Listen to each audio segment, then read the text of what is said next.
Okay, so that brings us to the second award winner, which is sponsored by Marianne Liebert, the publisher of the Society Journal. And the second winner is Holly Gardievich. I'm sorry. She taught me how to do it, but I'm probably butchering it.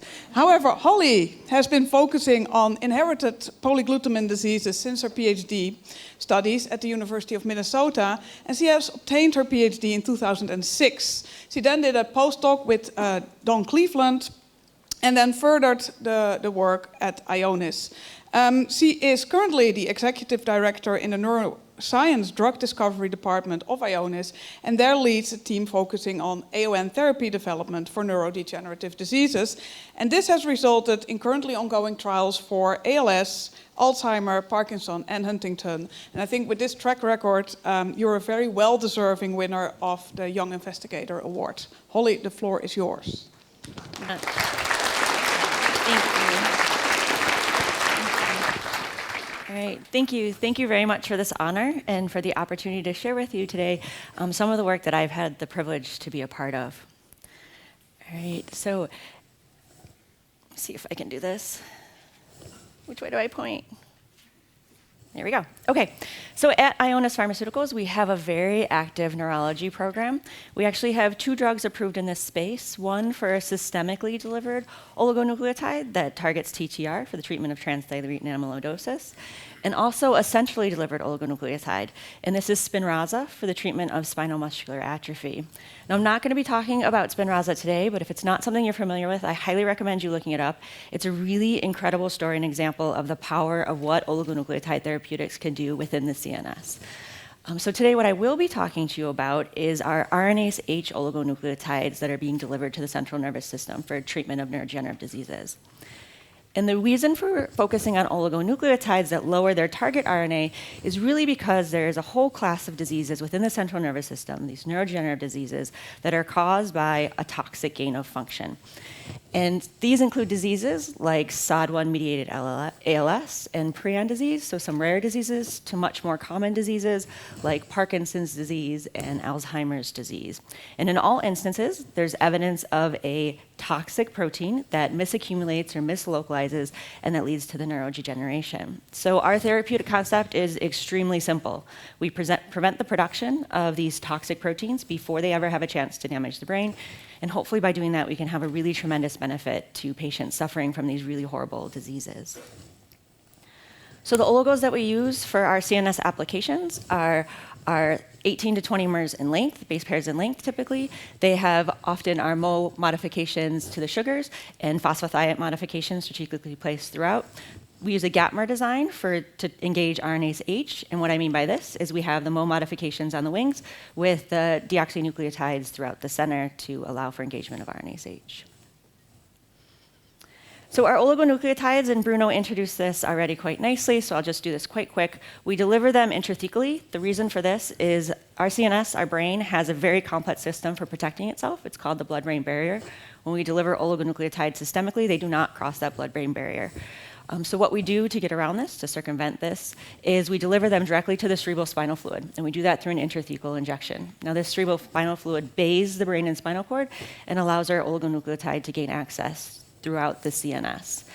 And now, of course, this was our hypothesis when we began these studies, but we did empirical studies to actually test this and try to understand this.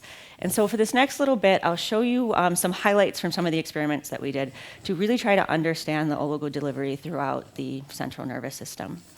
So these, right, you're looking at here are brain slices. These are sagittal brain slices from rats that received an intrathecally delivered RNase H oligonucleotide. Now, we're using an antibody that recognizes the backbone of the oligonucleotide, so the dark staining is your oligo. And when you look at this over time, you see a really interesting pattern, and this reproduces again and again. You see at early time points the dark staining around the outside of the brain, so the areas that are in direct contact with the cerebrospinal fluids, the oligo is there. As you go over time, you see this oligo begin to penetrate into the brain parenchyma, and then by about 24 hours, you see a distribution that's pretty stable throughout the rest of the study. Now, if you zoom in and you do closer magnifications of these, it gets even more interesting. So what you see here is at 3 hours, we're looking at a region of the brain, and you're standing for the oligonucleotide in red, and the oligonucleotide is in the extracellular space. It's in the parenchyma. And then by 24 hours, there's this switch from extracellular to intracellular, and you're looking at a row of neurons here in the hippocampus. And so just by delivering the oligonucleotide to the cerebrospinal fluid, it's traversing that brain parenchyma, and then it's being taken up into the cells, and particularly here the neurons within the central nervous system. And so this is an area of active investigation for us to try to understand the underlying mechanisms of this even further. And so this is distribution, and this is interesting, and I've really been neuronal biased so far, but the brain is, of course, much more complex than that. It's made up of a number of different cell types, and to really have a meaningful impact in disease, we really think we need to target all these different cell types. So the main 4 populations are neurons, oligodendrocytes, astrocytes, and microglia. And this is just a quick review, and this has been known for years. This is a decade-old review now, which I can't believe it's been a decade, but it's showing that there are different cell types and those different contributions to different neurodegenerative diseases, and that most of these diseases are non-cell autonomous, meaning they have contributions from the different cell types. So we, of course, wanted to look in these different cell types to see if our oligos we were able to practice pharmacology in them as well. And also, everything I've been showing you so far is just localization of oligo, but we really need to look at the pharmacology of it and if it's lowering that target RNA. So to do that, we turn to MALAT1. Rob introduced this earlier today. And MALAT1 is very conveniently a long non-coding RNA that's ubiquitously expressed and retained in nuclei. So this way we can just do simple in situ hybridization and look at a nuclei, deliver an oligonucleotide that targets MALAT1. It lowers that RNA, and we can look in an individual cell if we're lowering that target RNA. So what you're looking at, oops, wait, wrong button. Back. Okay. What you're looking at here is dual fish. And so we have our MALAT1 RNA, and then we also have in situ hybridization for in this case, a neuronal marker, an oligodendrocyte marker, an astrocyte marker, and a microglial marker. We then do a dose response of intrathecal delivery in rats, and then we do the staining throughout the brains and spinal cords, and we quantify what reductions we're getting in the different cell populations, and you can see we get nice target reductions dose-dependently throughout the different cell populations. Now we've done this is one method, but we've used a number of different methods. Another one is max sorting. So this is where you treat the animals, you lyse the brains, you sort the cells, again using different cell surface markers to tell you which cell population you're looking at and look at target reduction. And we see target reduction in the major populations in the CNS. So again, this is a nice confirmation that our oligos are really getting to the cells that we care about, which is all of them within the central nervous system, and practicing pharmacology there. Okay, so now what I've been showing you so far is really just rodent data. So what about as you get into a larger species? So this is work in cynomolgus monkey, again taking that MALAT oligo, and this is work that was championed in Frank Rigo's lab at Ionis. And here, the oligonucleotide was delivered intrathecally, and then they went through and dissected out all different brain regions throughout the non-human primate CNS. So this is really a heroic effort to dissect out all these different brain regions and animals that received either artificial CSF or the MALAT1 oligonucleotide. And we can get target suppression. So in blue, you're seeing the RNA reductions throughout the CNS and in the brain regions that we'd be interested in. So now we have this atlas to go back to when we get into a new disease. Is it an area we're practicing pharmacology in and that we'd like to get into? Okay, so non-human primates, they're great, but they're actually still pretty small. We're delivering the drug intrathecally, and we're trying to get it way up here in the front of our brain. So what we did is we took species that had spinal cords as long or longer than the average human cord. In this case, it was mongrel dogs and Yucatan pigs. We delivered the oligos intrathecally, and again, looked at that distribution. So here I'm showing you the data from the lumbar cord immediately adjacent to the injection site, and then the frontal cortex, the very front, most rostral portion of the brain. And here in the non-human primates, the Yucatan pig and the mongrel dogs, our target reduction, we had 2 dose levels here, 1 dose level here, and 2 dose levels here, really mirrored. So we get that lumbar cord to cortex ratio is 1:1, which is really kind of what we're looking for, that nice rostrocaudal distribution up the neuraxis, and then activity of our oligonucleotides. So even in the larger brains, we can get these benefits.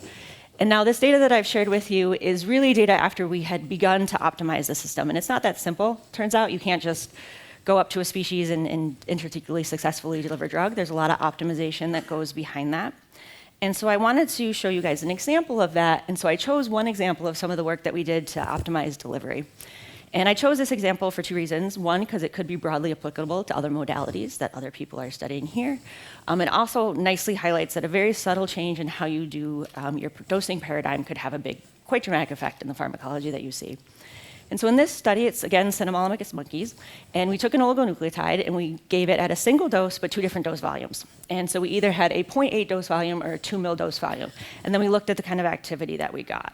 And when we look at the activity that we get, we can see that with the high dose volume, we have much better pharmacology in all the regions that we looked at than we do with the low dose volume. So just by changing the dose volume that you're delivering your intrathecal drug, you can get better distribution and better activity. So it's really important that you understand in exquisite detail the parameters that you're using and the methods that you're using for your delivery. And so this is an active area of investigation for us as we continue to try to optimize these routes and these opportunities of delivering our drug. Okay, so that's all preclinical data, but what about clinical data? So in the last few minutes here, I'm going to talk about our Huntington's program. So the Huntington's program has moved into the clinic, and it's a program that is very near and dear to my heart because it's a program that I began working on actually as a postdoc in Don Cleveland's lab before, and it's the program that propelled me to Ionis that I followed there. So Huntington's, real quick, I think everybody here has heard enough talks about this this week, so I don't need to go into too much detail, but really it's a disease caused by a CAG expansion in the N-terminus of the Huntington gene. Sorry, a polyglutamine expansion in the N-terminus of the Huntington protein, CAG expansion in the Huntington gene. And this results in a plethora of downstream cascades of neuronal dysfunction, which ultimately lead to 30% loss in mass of the patient's brain, which manifests itself as cognitive, psychiatric, and motor dysfunction, and patients ultimately die from this disease. So we asked a number of different questions when we started this program. I'm just going to focus on 3, which I think would be broadly applicable to this audience. First is, can we practice pharmacology and actually see a benefit in animal models of disease? Next, how do we set doses for clinical trials to make sure we're lowering Huntington to the level that we want to lower it? And then finally, how do we measure that we were successful and we actually lowered that target in human patients? And so really, what's the pharmacodynamic biomarker? And as you can imagine, using an intrathecal delivery route, that doesn't leave us with a ton of options for pharmacodynamic biomarkers. Okay, so first of all, preclinical pharmacology. So this has been replicated by us in a number of different academic labs. Huntington, I think it's now universally accepted because there's a lot of work out there that if you lower the mutant Huntington protein, which is the underlying cause of disease in any of these animal models, you have a very clear phenotypic benefit. This work I'm showing you here is work by Amber Southwell. She did a single injection of oligonucleotide, 3 different oligonucleotides, when the animals were around 2 months of age, and then followed them out to a year of age. And this is the reductions that she saw in the protein over time. And this resulted in a clear benefit of all 3 molecules in the cognitive effects in these animals, which are depressed because of the mutant Huntington protein. Okay. So what about building a model to let us know how we dose in the clinic? And so what we did is we did a series of preclinical studies, and here I'm just going to highlight one, and this is our non-human primate study. And so here we delivered oligonucleotide using monthly dosing, so the same paradigm we would use in the clinic. We looked at the Huntington levels in the tissue, and then we looked at the Huntington levels in the cerebrospinal fluid. So the reason for using the cerebrospinal fluid is because if we looked at Huntington in the blood, Huntington's ubiquitous expression isn't going to tell us what our oligo is doing, since our oligo only suppresses Huntington within the central nervous system. So we wanted something more proximal to that, and so we used cerebrospinal fluid. And fortunately for us, the Huntington community had already been anticipating that these studies would potentially be happening, and we're looking for pharmacodynamic biomarkers. And CHDI was really instrumental in determining that Huntington was detectable in the CSF and developing those assays. So when we dosed Huntington oligo that targeted monkey Huntington, we see a nice reduction both in the cord, the cortex, as well as the caudate and some of the deeper brain structures. We then correlated those reductions in tissue with the reductions we saw in the cerebrospinal fluid and built a model. From this model, we were able to say what doses we should use in the clinic and then what we would expect to see in the CSF based on these doses. Okay, so now to the first-in-human study. So first-in-human Huntington study, as I mentioned before, it's monthly dosing, and we're looking at cerebrospinal fluid before each dose and then 1 or 2 months after the final dose. And this is some of the most exciting data that we have gotten, and this is because it was showing dose-dependent reductions in a human patient of our target RNA with an RNH oligonucleotide in the central nervous system. So here you're looking at the final CSF collection after the study of patients who received either placebo or 10, 30, 60, 90, or 120 milligrams. You see a nice dose-dependent reduction. And here's the 90 and 120 milligrams, where you're looking at the mean in green and then the individual plots in gray. And you can see those Huntington levels really going down with drug delivery and accumulation. So this is really exciting, but then we were able to look at this in aspects, so how well did our preclinical model do? So we took our preclinical model, and then if you overlay what we actually got based on what we thought we would get from our preclinical model, we did pretty good. And so this was really quite exciting for us to validate that all the methods and work that we're going into, that early setting up of these trials is paying off, and we're getting these numbers right. And so our Huntington drug has been licensed by our partners at Roche, and they're continuing understanding this and doing trials in human patients, and they have an ongoing phase 3 trial. So it's a really exciting time right now for our Huntington drug. And in the last 1 minute, just real quickly wanted to highlight, so far I've shown you that we can get oligos to cells that matter. We have evidence that we can practice pharmacology in human patients, and we can set the doses to do that. And so what's next? So of course, the Huntington trials are ongoing, but we're actually very excited about some of these other diseases as well that I've told you about that have this dominant gain of function. And here's a few examples, which just highlights the data, and all the data is published. So please go ahead and take a look at that, because I'm only going to go through this extremely quickly. But one of the first examples is SOD1. This is a treatment for ALS, which Toby Ferguson, our partners at Biogen, will be talking about the clinical data tomorrow. It's really exciting, so definitely check out that talk. But here we've been able to show in preclinical models that we can have a benefit in disease. Again, another dominantly inherited toxic gain-of-function disease. This is a motor disease, a disease of the cerebellum largely, and that affects balance in patients. So in mice, we can get their balance back to wild-type levels. So you've got wild-type drug-treated and non-ataxin-1 drug-treated animals. In ataxin-3, we've actually been able to show evidence of reversal of existing pathology. So the image here is we have oligonucleotide-treated, control oligo-treated, or wild-type, and you can actually see the pathology is decreasing. So by stopping the production, the system is allowed to clear these accumulating toxic proteins by natural mechanisms. And then finally, one more program that I'm really excited about is our prion program. So lowering prion and prion disease. So prion disease is a horrible disease. It can be acquired, genetic, or sporadic. And patients who get this disease from onset to death, they just deteriorate. Their entire nervous system is deteriorating. And it's only about a year from by the time they have onset to they've passed away. And so here we have been able to show when we have a dose-dependent reduction in RNA, we can get a dose-dependent benefit in behaviors in these toxic models of prion disease. So there's this really lovely link of lowering the toxic protein. You can have this literal dose-dependent response and disease benefit. And so that's it. And I just wanted to say I can't thank everybody individually because there's so many people involved in all this work. The number one people to thank are the patients and families who participate in the trials. What they do is brave and really incredible, and we can't say enough about that. Of course, I get the opportunity to work with brilliant colleagues at Ionis with 30 years of experience there and an incredible neuro team. Our partners at Roche and Biogen bringing in all their expertise in helping develop these drugs for the CNS, as well as a really brilliant network of academic collaborators. And so without all of them, none of this would be possible. So with that, I'll take questions.